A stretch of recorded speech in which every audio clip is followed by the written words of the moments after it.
Nós estamos muito contentes com o ministro a tomar tempo para passar conosco a ver. Então, para minha viagem, nós acabamos de fazer passeio rond em edifício. Ela será conhecida como Hopi de nós nós trabalhamos e outro semana também tem visita ainda na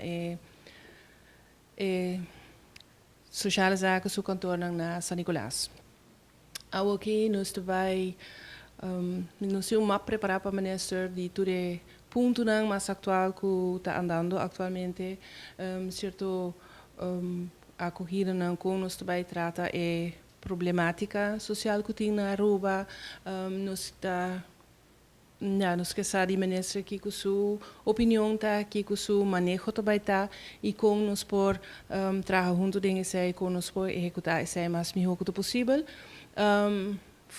Dirigir sempre arriba grupo de que mais risco de nossa comunidade.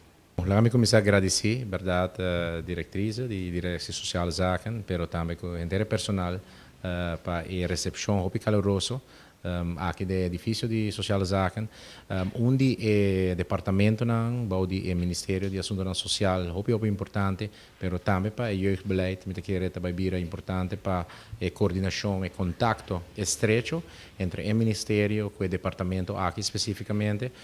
Me tá uma pessoa que quer hopi den overleg, den contato na estreito com o departamento, com o vakdepartamento na riba certa área, per maneira minha visa também é personal durante o recorrido rato aqui na por conta que essa que não é a última visita, essa que é início de trabalho importante como este agora assim para setor específico aqui na Aruba, setor tão vulnerável, para grupo que corre risco da nossa sociedade, commitment é por espera de minha pessoa como ministro de Assuntos Social e jeugdbeleid, nós primeira visita, nossa primeira reunião oficial com o Departamento de Assuntos Social, Mr. Bisa, trabalhando de bom ambiente, contente de por estar aqui e escuta fora de esta que tem felt realmente onde é prioridade do departamento tá.